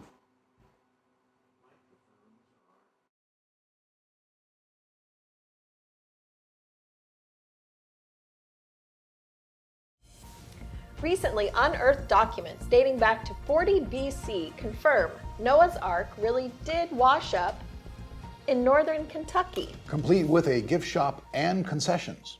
And still no mention of unicorns. Yet the same document shows how you can earn a handsome income mailing envelopes from the comfort of your own hut. I'm Amanda Martin. And I'm Steve Burnett. Helpful, hopeful, made-up stories like these and what's coming to the Murphy Theater on your weekly edition of The Murphy Report. The Murphy Report. Find us at themurphytheater.org or the Murphy Theater YouTube channel. A new Murphy Report drops every Monday morning. That's not the only thing that drops first thing Monday mornings, Amanda. When you have to know, count on your one source for useless, made-up news. The Murphy Report. Remember, if it's news to you, it's news to us.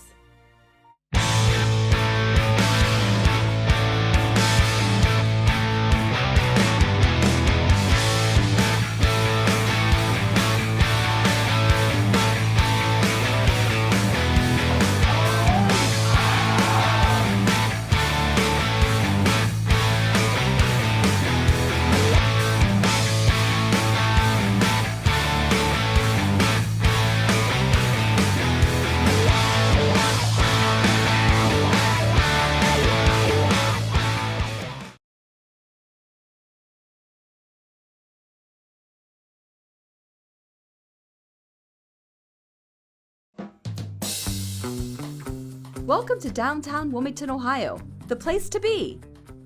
Experience something new with your family and friends in this vibrant and family-friendly historic district. When it comes to dining, shopping, and entertainment, downtown Wilmington has it all. From quick bites to high-end diners, we have a variety of food options to satisfy your taste buds. Explore our artisan boutique shops, jewelers, and florists for unique finds. Pamper yourself with soothing spa treatments, rejuvenating massages, and stylish haircuts at our top-notch studios. Dive into the world of art with our captivating galleries. And catch a show at the historic Murphy Theater, featuring awe-inspiring performances and cultural events. Immerse yourself in history by visiting our iconic landmarks, such as the Murphy Theater, Historic General Denver Hotel, our Cultural History Center, and beautifully preserved historic architecture. Throughout the year, Main Street Wilmington hosts a variety of exciting events that embody the spirit of our town. From the Hometown Holodazzle Illuminated Parade to the family-friendly Halloween event and our lively wine walk, there's always something fun happening. Additionally, the Convention and Visitors Bureau presents a summer concert series featuring the annual Rock the Block, and we also have our weekly farmers markets. We boast a designated outdoor refreshment area where you can purchase alcoholic beverages and carry them as you explore the town. So what are you waiting for? Plan your next weekend getaway in downtown Wilmington. Head over to mainstreetwilmington.com for all the latest updates on events, dining, shopping, and entertainment. Downtown Wilmington, Ohio is the place to be. We extend our gratitude to Ralph's American Grill, World Equestrian Center, and R&L Carriers. We are back. We're back. Welcome. Hello, Mary Lou. Goodbye, heart. Oh, there's your girls. Sweet Mary Lou, There's your I'm girls. so in love with you. Yeah, I saw my girls on the screen doing their little Wilmington commercial. One point that we want to make, and we'll ask our audience, it has been discussed for a number of reasons. Oh, yeah. I know what you're going to. Go ahead. Okay, it has been discussed, and we want your opinion. Wake Up Wilmington, obviously, is from 8 a.m. to 10 a.m., Monday through Friday. But there has been I thought you was going to say 8 a.m. to 10 p.m. I was like, oh. There is a discussion that is going on about a Wake Up Washington Courthouse after hours, which would place the time that it airs from like 6 to 8 or 7 to 9. They're open till 9. And I think he was pushing 7 to 9. Well, the only reason that 7 to 9 would be good is because they close at 9. So we would be tearing down the set, moving the equipment upstairs where we're storing it or whatever we're doing, because there's still, we haven't decided on the location that we actually have, but I would be more inclined to listen to Uncle Punky and to have the location be in the lobby of the coffee shop rather than in a room upstairs, because you're going to get a live audience if you're downstairs. Now, I don't know what their audience will be there at 9 o'clock at night or 7 o'clock at night or 8 o'clock at night. They are going to do some jazz on one of the nights, I think Wednesdays, which still wouldn't interfere with us because the jazz is going to be in the front window. That front window where we were going to talk about, Right. That's where the jazz is going to be. And then we would be at the other door, the side door in the back. But I am thinking heavily about doing an evening show, and the reason I would say that is because it would give me the ability to literally do both shows, in the sense that I could still do a lot of the producing of both shows. And Joe's the one that gave you that and idea. making sure. Well, and you know, it seems like Branson was open to that idea. He jumped on it real quick. When I sort of said it out loud, and he jumped on it. Like, oh, you can do a need. And I said something like, what was it? Not Wake Up Courthouse, but I said, vinyl. I said, ooh, vinyl coffee after hours. And he goes, ooh, I like that. He liked that. Ooh, vinyl coffee after hours. I like that.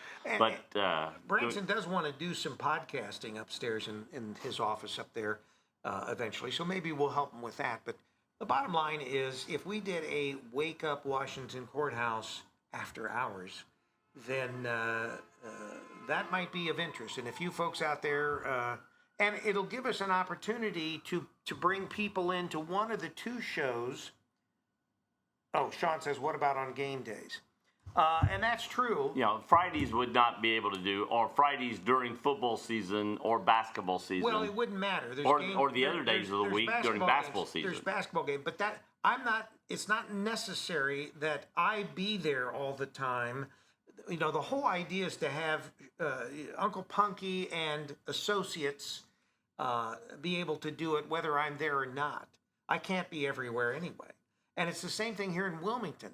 Although it's a little different situation in Wilmington than it is in Courthouse, and that's simply because whoever does the show in Wilmington has to have the keys to the Murphy, has to have the keys to Charlie, has to have access to the building to come in and set up. And if it's not me doing that, then we have to entrust the keys, and that would all have to be cleared through the board of the Murphy Theater, because we can't just hand keys over to anybody. So I would be more inclined to say I'm tied to the Murphy a lot closer than I am to Vinyl Coffee, because obviously we won't have the keys to their building. No, you're going when they're there. Yeah, and we're going to be, shutting down when they're cleaning up and getting, I don't know how long it takes them to shut down. Longer than probably no longer it takes us to shut down. Yeah, it doesn't take us a lot. But, once again, yes, I am thinking about the evening games and that, but that shouldn't affect us doing games as long as, there's always going to be, as we add programming, there's always going to be things that have to be juggled, balanced, whatever. It's like we're talking about this Sunday, whether we're going to be doing, because we have to prioritize, and I'll give you an example. We do have a sponsor for the Buckeyes game, but that sponsor is also going to get we do an end of the year show at on the Lane. Right. And so normally that would be something that was paid for.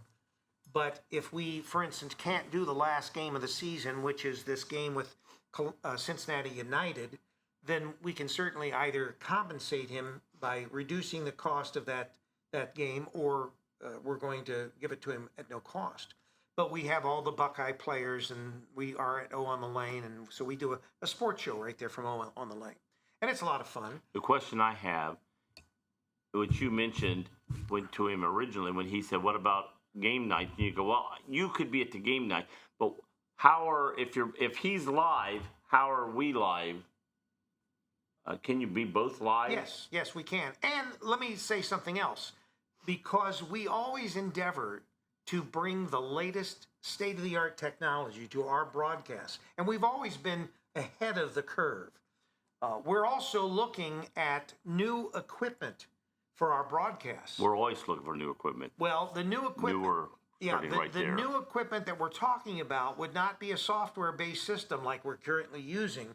It would be an actual hardware-based system, and the hardware would have all the features built into it that, it's the perfect system. So that is on the horizon. And if we did that, we wouldn't be paying a monthly fee to have the software that we use for the broadcasts. We would simply be buying the equipment, which would be in a lump sum. And then once that equipment is purchased, we don't have to pay a monthly fee to do the broadcast like we're currently doing. So there's pluses and there's minuses with everything that Probably we after do. so long, you have to pay to upgrade it.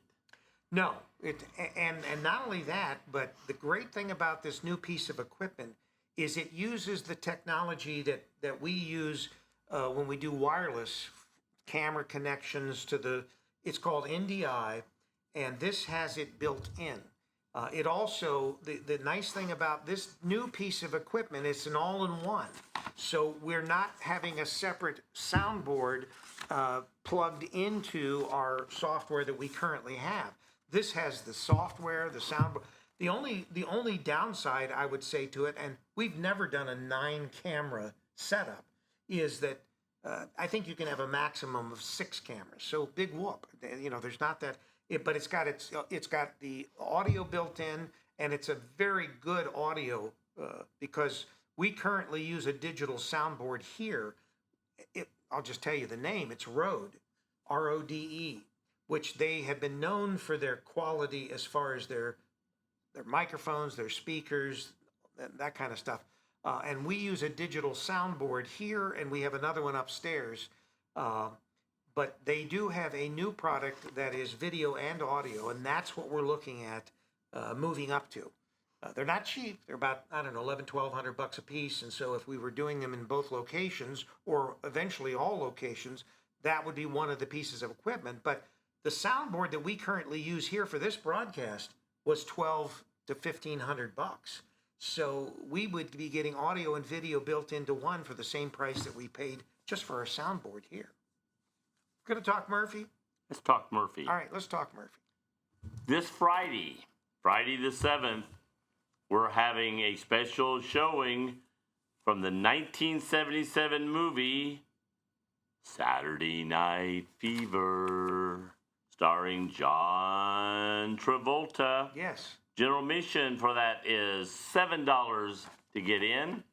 But if you bring your whole family, mom, dad, maybe 2 kids, that's only $12. Bring 4 kids, it's still $12. Well, what I'm saying, no matter what. So if you have 4 kids, that's only $3 a person. Now, can you bring cousins? So you're dropping that from 7 to 3 just they like won't that. know whether they're cousins or not. You can just say that you're your child. Yeah, child. Yeah. They're just Murphy as ugly Theater. looking as you. Rick's the one that said, come in and lie. I didn't. They looked ugly like Joe no matter what. All right. So that is Friday, November the 7th. And the next morning, Friday, 7 p.m., Friday, this coming Friday, while we're going to be down doing the football game, we can't. I was coming Jackson. to this, but now I can't come because you're making me go all the way down to. Oh, you were coming to the Saturday morning event? So. Will you be tired? Is that the reason? Yeah. No, Saturday night. Oh, you were going to come to Saturday night. Oh, okay. Oh, wow. And it says suspected I even had that turned off. It says suspected spam. Well, you know, they have ways around these protections. Oh, gosh, every time they build a protection into the phone, and he's on an Android phone, so what can I say? And what can I say? But the next morning, if you like coffee, if you like donuts. If you like coffee and donuts. I don't like coffee, but I like donuts. We're having coffee and conversation right here in Charlie's on Saturday morning at 10 a.m. Free coffee, free donuts. It'll start here in Charlie's. Right. You'll have that. Get everybody here, and hey, everybody had their donuts. Everybody had their coffee. We'll get you all everybody coffee ready. drunk. Then they'll go down to the theater. You'll go into the theater. And go down the seating area. I don't know exactly where they'll be. Right in front of the stage. But right down front. Yeah. And then they'll have more talking there. You can ask questions. And there could be a tour of the dressing rooms where the people. Yeah, I don't know if there's what's going to be lined there. I don't want to suggest something. I'm just going on what's happened in the past. I've been to other. But they're going to tell you first. They'll tell you about changes that's coming up. They'll tell you how the Murphy works, what goes on, about places. The new 26 schedule will be revealed as well. And that they're going to tell you the 26 schedule, 2026, what the schedule is going to be coming up. Then they'll ask for questions. And it's you have any free. questions? This is all free, and it's so we can continue to communicate all the things that are going on at the Murphy. And so if you have any questions, how the Murphy works, how come I can't see this? You need to show more of this type of thing. Come. Make those suggestions. Uncle Punky says, let's roll. Uncle Punky, is that your answer to a possible after-hours show there at Vinyl Coffee from like 7 to 9 rather than an early morning, show there? Then you could be on both shows, Uncle Punky. And then Rick could even, for those people here in Wilmington, possibly, occasionally, have a after-hours Wilmington at night. Just for special reasons. You know what? With fiber, and depending on where we're located, we could actually cut live off the show at night to a basketball game at Miami Trace. Wouldn't that be interesting? Let's see what's going on at Miami Trace in tonight's basketball game. And so we cut live to Sean Grooms, and Sean is telling us, what's going on, what the score. Are you going to do it too? Oh, we're going to let him do it? All right. Well, anyway, so we may. I'm a nobody. So we may, and wouldn't that add some really dimension to doing a show? And by doing it in the morning here and at night there, I can be a lot more involved in both productions. And maybe it's not such a good idea maybe now that I think even if about I'm at a basketball game, but I think that this would give us a lot of new opportunities to be able to. By the way, if there's anybody out there that wants to host a show, please contact us. Yeah, we're not letting Joe out of his hosting capabilities. We need somebody else to come in and do this. Joe, we're riding this. Joe's getting old. We're riding this old donkey as long as we can. I retired for a reason. Uncle Punky ignored me this morning, says Sean. So how did he ignore you? He may be posted, he may have texted him. Oh, I don't know. Anyway. You get so personal. Abomania and Night Fever is the next production, Saturday, November the 8th at 7:30. It's a tribute to the Bee Gees. Do we know how much that costs? No, it does not. No, it does not give that. Doesn't actually have a cost. And then on Friday, November the 14th at 7 p.m., the movie Chicago. And I may be wrong. I don't want to tell you this is 100%. My guess is it's going to be the same as Friday Night Fever. Right. But that's a guess. Yeah. Call the Murphy to get the exact. Well, no, it won't be because Friday night. This is an actual production. The other was a movie, so it's not the same. Well, I thought this was a movie of these things. It's a tribute to the Bee Gees, and I think that it's a live production. You think it's a live? Oh, I did not know that. So Friday, anyway, November... call the Murphy, ask them what the price is to come and see Abomania. And never buy a ticket from anywhere other than here at the Murphy or on the Murphy.org website. People have been taken advantage of. Yeah, paid a lot more money for tickets because you went through a third party. And then you may get a ticket come in and says, I'm on row 5, seat 12, and they may say, we've already got someone seated at row 5, seat 12. Buy them from the Murphy. You didn't get a real ticket. Theater.org website. And this is going to be interesting, Joe. The Cavalcade of Stars. It is a talent competition that we're having here at the Murphy Theater. You skipped one.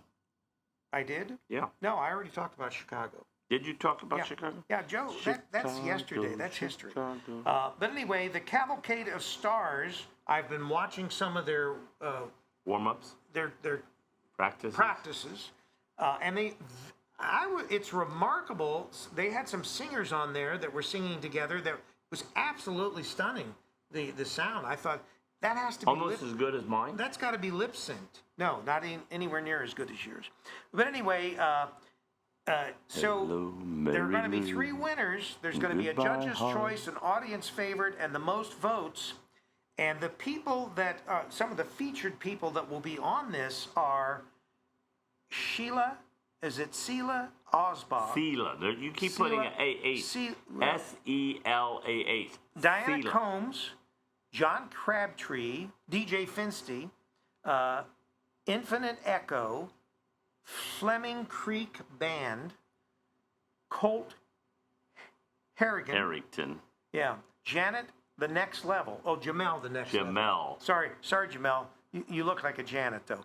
Hannah Schoolfield, Tall Weeds and Rust, Tongues of Fire, which is Joe, and the Aerials, which is the group that they have those things that they twirl around, and they do some rope gymnastics tricks group and with LED ropes and things like that. You get to cast your vote for the favorite star at themurphytheater.org. There's 3 winners, a judge's choice, audience favorite, and the most votes. I just said that, Joe. No, you didn't give all 3 things. You just said vote. Oh, no. But you get audience favorite and most votes. This will be Saturday, November the 15th at 7 p.m., and all tickets for everyone are $10.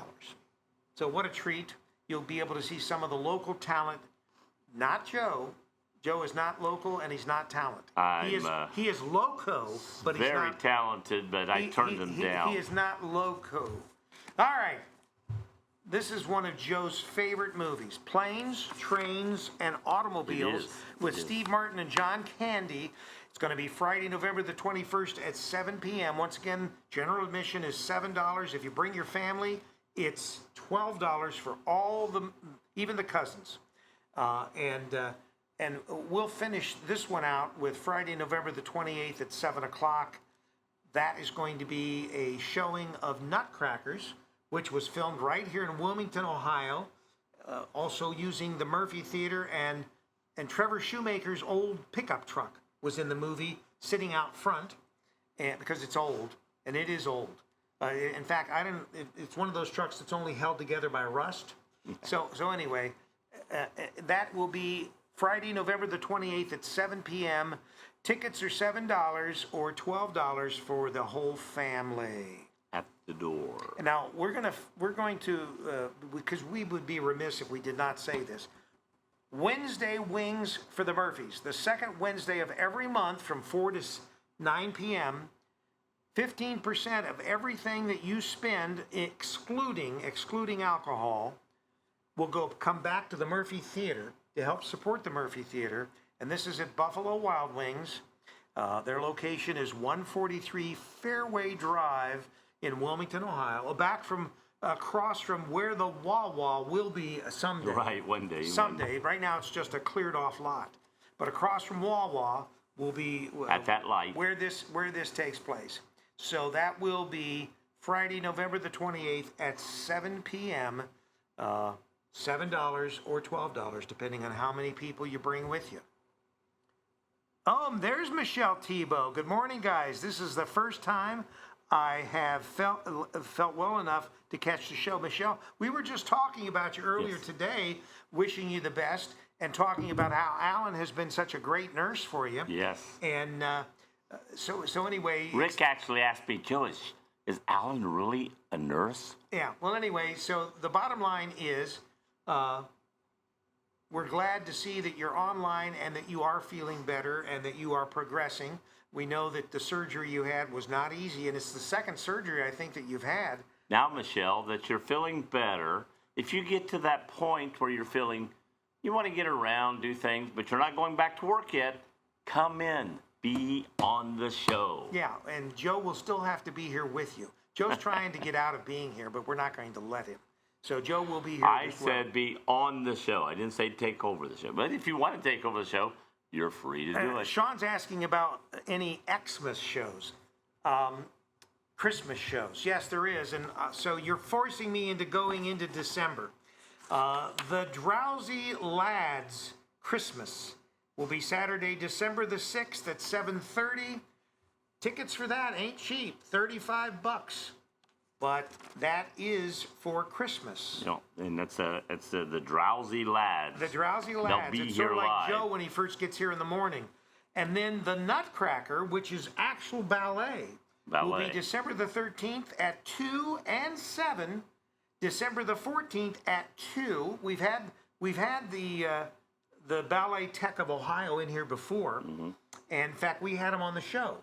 We had the ladies that actually ran the Ballet Tech of Ohio. And the tickets on this show will be anywhere between $10 and $25. It depends on where you sit. Where you sit and everything. So but that's December the 13th at 2 and 7, December the 14th at 2.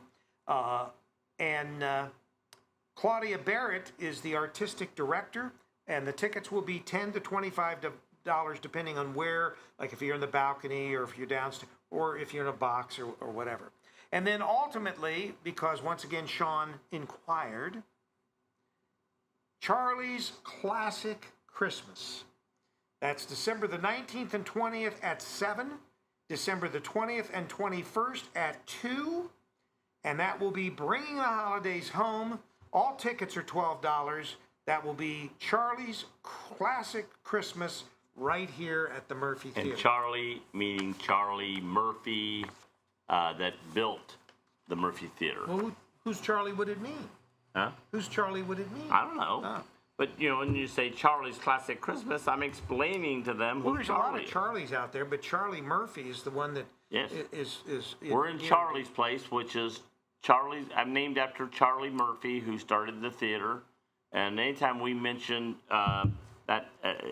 something at the Murphy and say at Charlie's place or Charlie's Christmas, it's regarding. And Sean, don't feel bad about Uncle Punky ignoring you. When I asked him about, how he felt about doing an evening show rather than a morning show, he ignored me too. Rick. So anyway, he ignores everybody. Don't feel left out.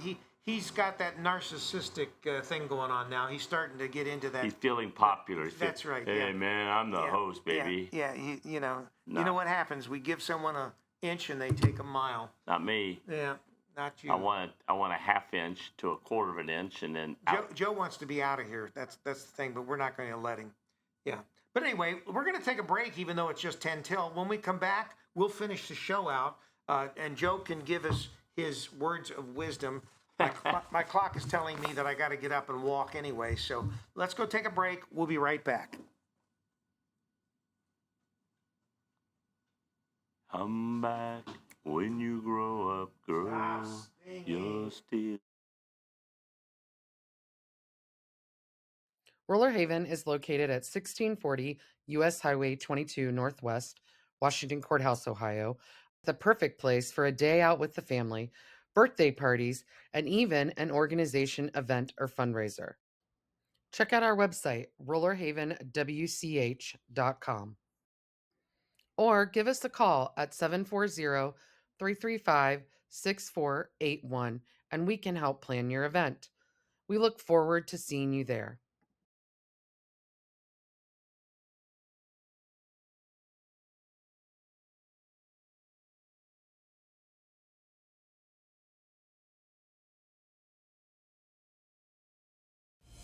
Mayonnaise, it's not just for breakfast anymore. Just ask my armpits. I'm Amanda Martin, And I'm Steve Burnett. Those stories and more. including what's coming to the Murphy Theater. Ohio's hometown theater. It's a museum with a stage, downtown Wilmington. That's what you can expect on The Murphy Report. Journalism with integrity. And just a touch of sass. The Murphy Report. Find us on the Murphy Theater website and on our own YouTube channel with a new report every Monday. Now, you put mayonnaise on just about everything, don't you, Amanda? I do, Steve. How about you? I'm allergic to most condiments. The Murphy Report. If it's news to you, It's news to... Think zoo animals are uncooperative now, turning their backs on visitors and hiding in caves? well, buckle up for even more disappointment because now they're forming their own union. I'm Amanda Martin. And I'm Steve Burnett. In depth, behind the scenes stories just like these that we will dig up. And sometimes make up. So don't you give up. Not on us. On The Murphy Report. Visit us on our website, themurphytheater.org, or on our own YouTube channel. A new report is dropped every Monday morning. It's news you can't count on The Murphy Report. Hey, Amanda, what do panda bears with open sores and disgruntled zebras on strike have in common? They both picket, Steve. They both picket, Amanda. It's news you can use. And some you can lose on The Murphy Report. Remember, if it's news to you, Come back It's news to us. when you grow up, girl. You're still living in a paper doll world. Oh, I'm sorry. I was just singing while we were on break, you know. And Nobody wants to hear your... just because you can't, you hate it that somebody else can. And this one's dead, so... Notice, you're dead. Yeah. The one, and this one's got 3 bars, and this one's got one bar. And so this one's got about 3, ready so that one's to die. going I'm too. going to go ahead and turn this off because we don't need It ain't gonna work anyway. Well, there's nobody sitting there. So Boney was. He's well, gone. Boney's gone. That's what I'm in saying. Florida. That's where he was Boney's, he was in a Chase Lounge just laying back and in that Speedo. Yeah. So we And got it's hard 7 for minutes. just a head to wear a Speedo. So a lot going on this week, even though we're at the end of the year on a lot of things. We have football going on this week. Washington Courthouse Blue Lions are playing football. Miami Trace is playing football. Right. Clinton Massey is playing football. Yes. So there's some football to go see if you're a football lover. What else we got? Oh, we got voting today. Yes, get out and vote. Make sure you vote for the candidates of your choice.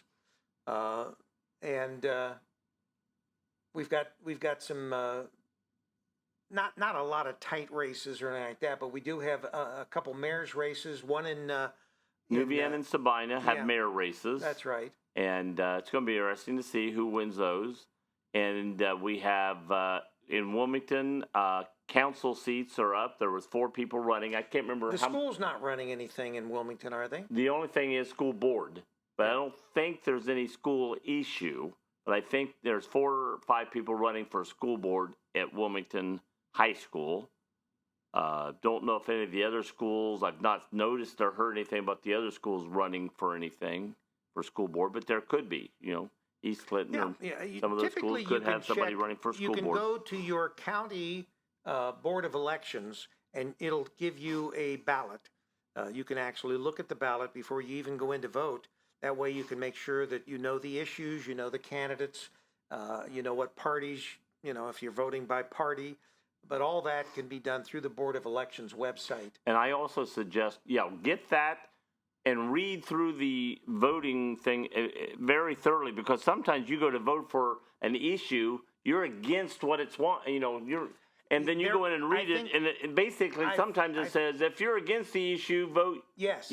I think, instead of no. I think that sometimes they're purposely worded to mislead people into voting the wrong way. If they think that it's going to go down, the lawyers that are drawing this up legally will draw it so it sounds like you're voting against it and you're actually voting for it. Yeah, well, just make sure that you are an informed voter when you go into that voting booth. So, and there was no issue I'm talking about in general. I'm just saying we're just talking. All of them. Right. Anytime you're voting on an issue, make sure you understand how it's worded and that you're getting your vote for how you want it to be. And it's the same thing with the actual candidates that are running. Know the candidates. Yeah, know them. What they stand for.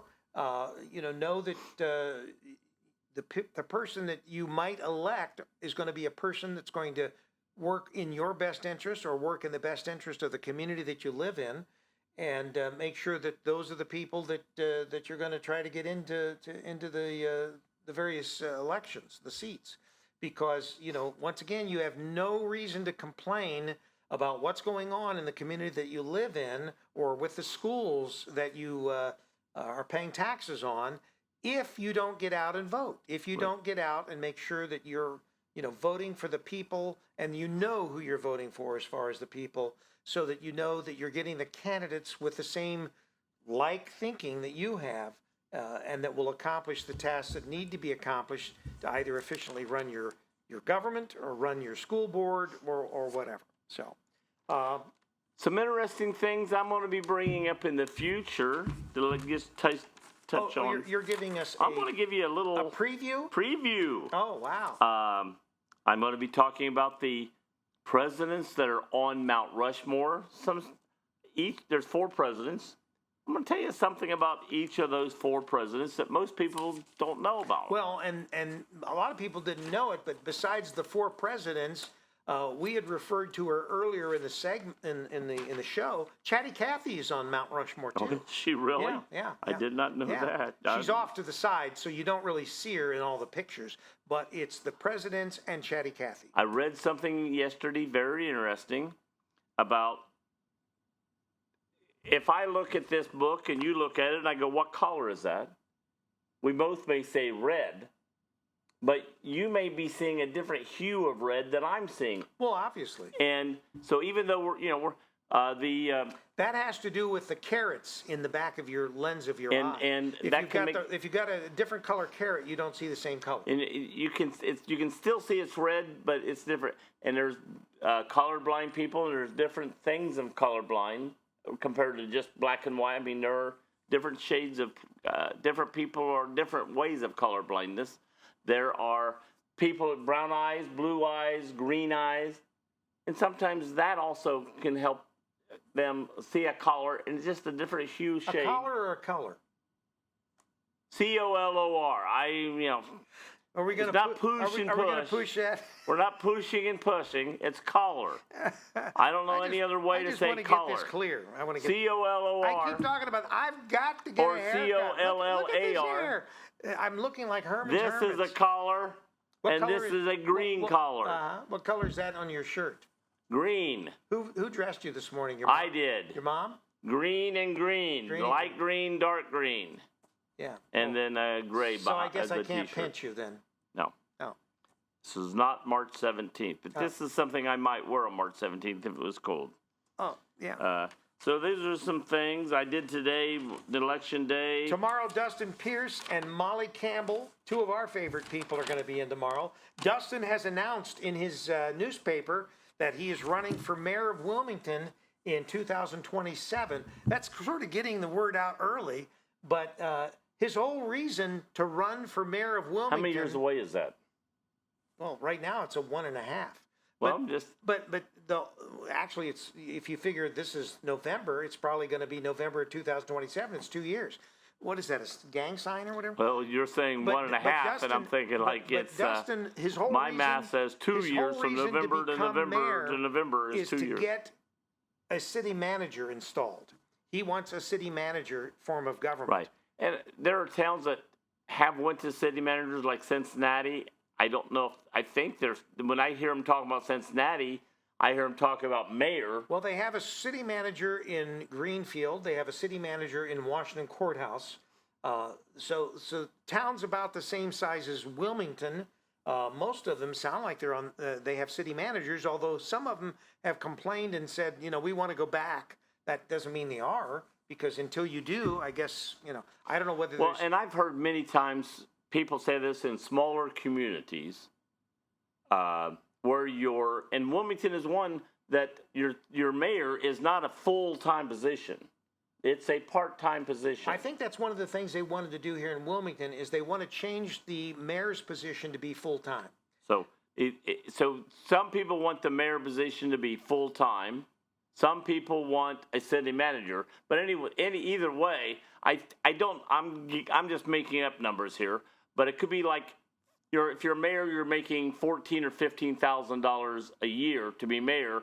When you can't live on that kind of salary. City manager's so gonna basically, you're giving a part-time salary. A city manager is going to make $80,000, $90,000, $100,000. Right. So they want the job to be, and if you go to a full-time mayor, again, you're going to be making $75,000 or more to be the city mayor of Wilmington. But then you're going to be on the job every day. You walk in 8 to, you don't have set hours. You're going to be there. And right now, you don't have set hours for the mayor. To be there 5 days a week, it's so many hours. Joe, it's past. Hey, past. You wanted to fill up time. I filled up time. All right, you did a good job, Joe. All right, we're going to see everybody tomorrow. Joe's not going to be here because of his prostate exam.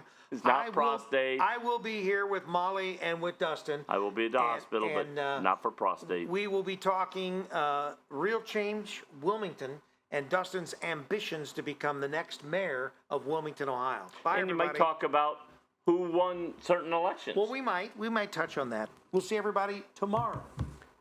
Goodbye, and don't forget, hello, Mary Lou. Goodbye, heart. Turning off your mic, Joe.